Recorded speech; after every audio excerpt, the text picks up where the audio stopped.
Kapitana. Magandang naman po sa ating lahat. O, tanghali na po. Attorney, maraming salamat po at nakapunta kayo dito sa aming lugar. At dahil po dyan, yung po mga senior na yan, alam nyo naman po itong mga senior na to, eh mahal na mahal po natin ito, mahal na mahal po. Kaya po, ano po, sana po, kung ano po yung pagmamahal at pag-support ang ibigay po sa akin, ibigay po natin ito, Attorney. At ibigay po po, malaki po ang matutulong sa atin. Siya po ang magiging boses natin sa itaas. Di po ba kami?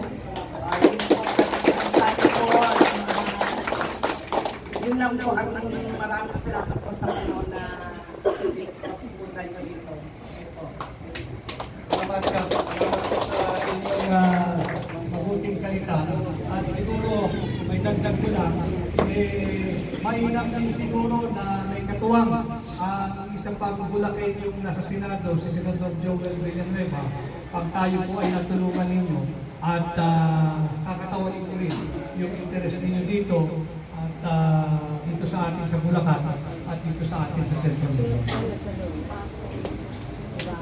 Okay, Attorney, meron pa po tayong dalawa na magtatanong. Tawagan na po natin kagad-agad ang ating po isang magaling na vlogger din from the OFW. Palakpakan po natin. Anong kakantahin? Ikanta mo na yung pangat.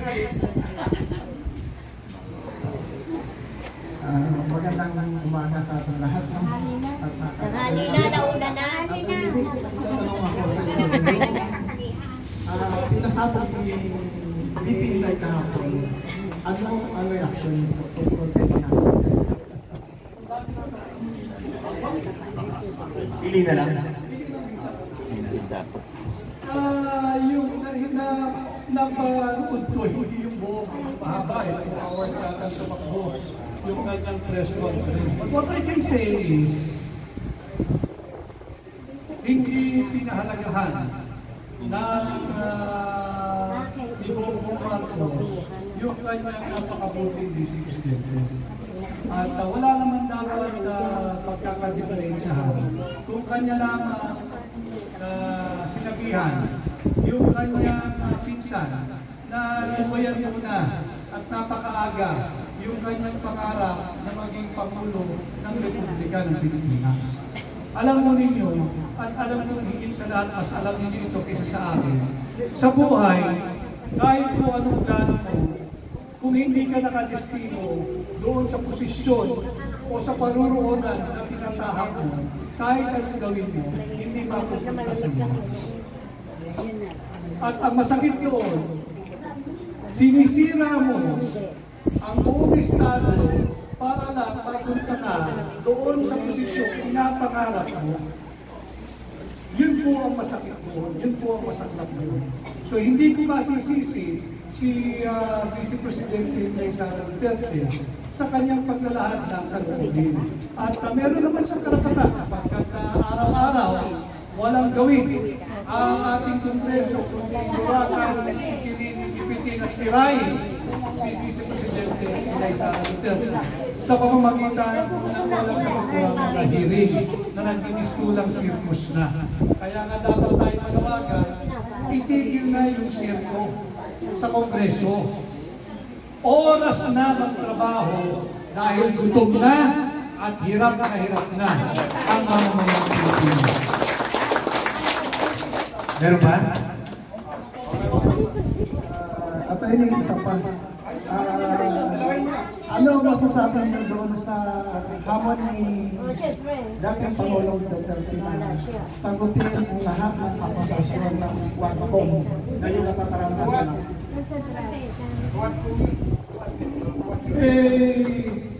Yan ang tunay na maisog si Pangulong Rodrigo Roa Duterte. At sinabi niya na siya ay haharap o siya ay anyayahan ng Kongreso na pag-usapan yung war on drugs. Bilang panghuli, ito po'y importante rin at kayo lahat ay gumawa po ito. Ako'y ginagawa ko po ito at sa tingin ko, yung mga darating pangsaling lahing Pilipino gagawin ito. Huwag po tayong maging ipokrito. Lahat tayo ay may ginagawang war on corruption sa ating pamilya.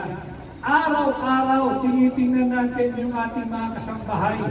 Binabantayan natin dahil ayaw natin silang ihipo ng droga. Ayaw natin silang papasok sa bisyo ng droga. At yung war on corruption na yan, sinisimulan po natin yan hindi sa barangay, sa ating mga sariling pamilya. Sinisimulan po natin yan sa ating personal na pagkatao. Meron po tayong kanya-kanyang war on drugs. Kukuha pa kayo ng kasambahay na alam ninyong adik? Kukuha pa kayo ng empleyado na alam ninyong adik? Hindi ba pipiliin ninyo yung hindi nagdodroga? Hindi ba war on drugs yan?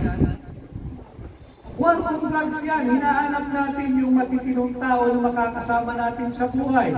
Pag tayo meron kamag-anak na alam natin gumagamit ng droga o masama, dulun na. Hindi ba may war on drugs din tayo? Paano? Sinasabi natin sa pamayanan, sa barangay, sa municipality, sa city o sa probinsya o di kaya natin, tayo mismo, dadalhin natin siya sa drug rehabilitation center dahil ayaw natin ng droga.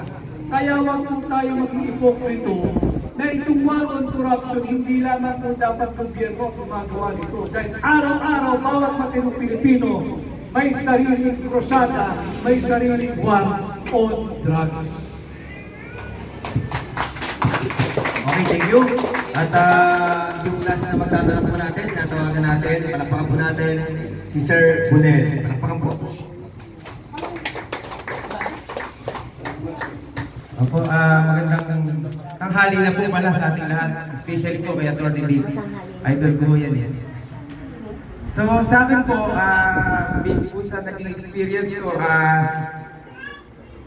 a leader ng mahabang panahon, naging barangay official din ako. Naging consultant ng isang party list, Central Luzon. Siyempre sa nature po ng politika natin, pagka humahirap ang isang politiko, hindi na nananalo, katulad po ng party list ko, na-abolish na po. Pero nakalulungkot kasi tayo yung mga mamboboto may problema. Sa akin po kasi, sa sobrang banggaan ng mga politiko sa itaas, ang pangunahing nasasakripisyo po tayong mga nasa laylayan. Pero yung number one mga issues and concern na dapat natututukan, nawawala dahil po sa hangarin na makuha yung pwestong inaasam. Yung pong problema natin sa bigas, rice verification law, yung po sana ay matutukan, attorney, kung sakali kayo po ibigyan namin ng pagkakataon. Dahil ako po, sinisiguro ko po, mas gusto ko po kayo na nakakadaw pagpalad, natulungan dahil nakakaharap po kayo, nakakausap, natatanong. Ano po ba ang maaari niyo pong gawin? Sakali kayo po ay maiyak namin sa Senado na yung pinangakong 20 pesos na bigas, ano na po ba nangyari doon? Maraming pong salamat. Palakpakan po natin. Kailangan doon talaga ay tuunan ng gobyerno yung issue ng food security. Palaki ng palaki yung ating populasyon, ang populasyon ng Pilipinas. Samantala, palito ng paliit yung lupa nakalaan para sa pagsasaka. Palaki ng palaki yung pinapakain ng gobyerno, pero paliit ng paliit yung ating resources pag-iinit natin. Babalik po tayo sa budget. Kinakailangan yung ambitious or prudent yung paggamit ng ating budget. Para wala akong pinagkaiba sa home economics yan sa ating mga sarili-sarili ng pamamahay. Kung weekly ho, ang budget natin, halimbawa sa 1,000 piso, doon lamang ikot ang ating gastusin for the week. Pagkakasahin natin yung pamalengke, yung bao, yung pamasahe, at kung pwedeng kumuha ka ng konti dyan na pagkonting diversyon naman, yung may pwede lang yung trabaho lang. Pero hindi ka dapat sosobra yung gastusin mo sa 1,000 pesos per week. Masamang economics po yan. Manunubog tayo sa utang. Manunubog tayo sa utang. Ganon din po sa gobyerno. Tinuro po sa inyo ito ng inyong mga magulang. Naituro din po sa amin. Sigurado itinuturo ko na po at ipinapasa ko rin sa aking mga anak. Kapag maiksi ang kumot, matuto tayong magaling. Itong administrasyon ni Bongbong Marcos, wala ng pera, utang ng utang, sige pa ng sige ng gastos para kustusan ang kanilang kapritsyo, ang mga walang katuturang ayuda para lamang sa kanilang sariling interes. Sige ang biyahe, sinasabi may nag-pledge, mapapakain pa kayo ng pledge. Aangat ba ang produksyon natin ng bigas sa pledge? Mababawasan ba ang bahang dinaranas natin dito sa Bulacan sa pamamagitan ng pledge? So ulitin ko, it all boils down to a prudent, judicious, and responsible use of our annual budget. Yun po yung ating dapat gawin at tutukan yung industriya ng agrikultura. Maraming salamat, Tony. At bago po natin bigyan ng kanyang huling mensahe ang ating Atty. Vic Rodriguez, gusto ko pong ipaalam sa inyo, mga kababayan, dito po sa Bukawi, particular dito sa Bambang, Bulacan, na napakapalad po natin ngayong araw na ito, no? Dahil sa buong Central Luzon, sa buong Pilipinas, no? Kakatapos na po mag-file ng candidacy ng ating Atty. Vic Rodriguez. No, magpasalamat po tayo at napakapalad natin kasi sa buong Pilipinas, ito po ang inyong barangay ang unang-unang nilapagan ng ating susunod na magiging tagapagtanggol sa Senado, Atty. Vic Rodriguez. Maraming salamat po at bigyan na po natin siya ng pagkakataon na mapagbigay po ng kanyang huling mensahe kung ano po ang ating aasahan sa bayan ng Pilipino, partikular dito sa Barangay Bambang, Bukawi, Bulacan, kung ano po ang kanyang magagawa sa atin. Palakpakan po muli natin. Maraming salamat po muli sa inyong panahon at ako ho ay nakapagsalita na rin kanina. Somehow sana natugunan ko yung mga tanong na inihain po ninyo. Ako ho ay formal official na aplikante po ninyo. Aplikante po ninyo ako para pagkasenador. At ako nga po muli ay si Atty. Vic Rodriguez, samahan po ninyo ako dito sa ating krusada, sa ating biyahe. Labanan po natin ang korupsyon, ating war on corruption.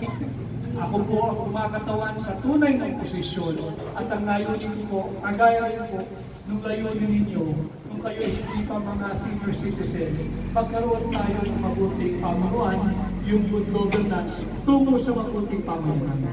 Kaya ngayon po, huwag mo kayong susuko para sa ating bansa. Huwag niyo pong sukuan ang Pilipino.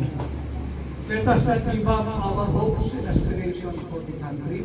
Let us continue with our fight and war on corruption. At pag tayo po ay nagsama-sama, posible ang pagbabago. Maraming salamat. Muli, maraming salamat po, Atty. Vic Rodriguez. Bigyan po ulit natin ang masigabong palakpakan ng ating susunod na representante sa Senado, Atty. Vic Rodriguez. Thank you, Atty. Maraming salamat. At ngayon naman po, mga kababayan, bilang pagtatapos po ng ating programa ngayong umaga,